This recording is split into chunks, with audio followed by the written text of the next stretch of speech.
The invitation is to meet the glass. If this is your experience, if this is what you're experiencing, yeah, I like what you just said. There's no spiritual revelation here.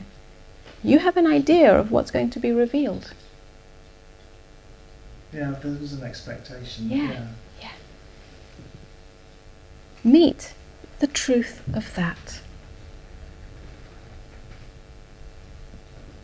Meet the truth of this glass that is here, this frostiness, this cloudiness.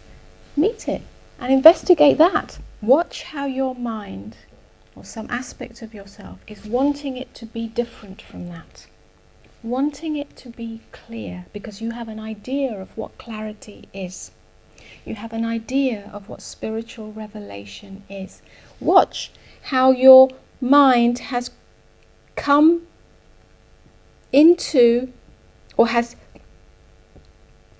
how your mind has taken ownership of this experience of cloudiness or confusion, or this kind of, it feels like you're separate from something or detached, and said, it's followed on from that experience and said it shouldn't be like this, it should be like this. Watch that. That is a movement of the egoic mind that has taken you and taken ownership of this experience and said it shouldn't be like this.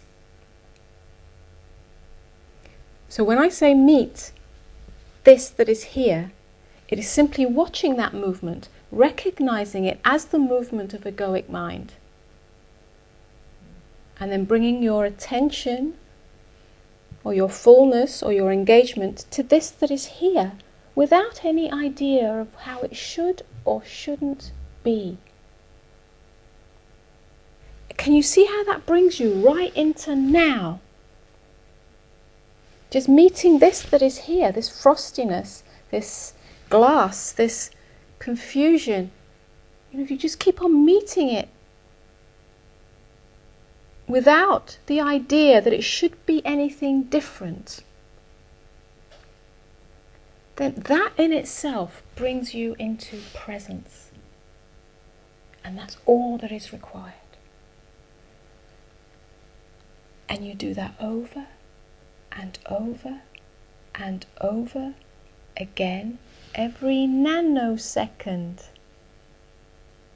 Yeah, not just as a one-off idea. Now, and now, and now, and now, and now, as you're experiencing it. And allow the experience to be whatever it is. And maybe nothing changes.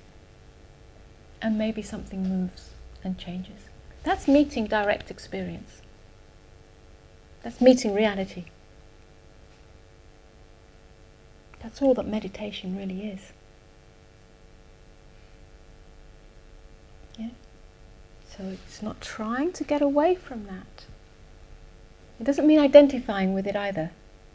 It doesn't mean creating an identity out of it and saying, oh, well, I'm really confused, therefore I must be confused, and usually the follow-up of that is, I must be wrong. I'm not good enough. I didn't get it right. You see how the train of thoughts, just one leads on from the other.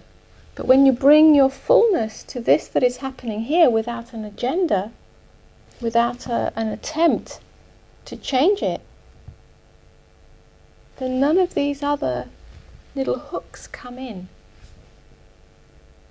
That's the practice. That's the 24/7 practice. I'm not saying it's easy, but it gets easier. Yeah. The danger of many of the spiritual concepts that we hear and read and get fed, even though they are true, is that the mind really reinterprets them and makes it a knowingness. Then it knows. It knows where it should be going. It knows how it should be. It knows what it should be experiencing. It knows what spirituality is. It knows what non-duality is. It thinks it knows. But the true spiritual practice, the true inquiry, is to the questioning of everything. Even your concepts of it, even your idea of it, right down to its finer detail.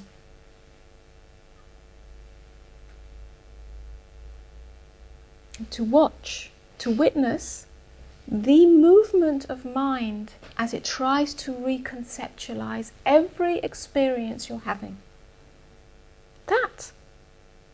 Watching that and seeing it as that movement of something very ancient, something very archaic that's just been playing itself out for millennia, but is not serving to do anything other than trap you in the identification of that which is it is experiencing.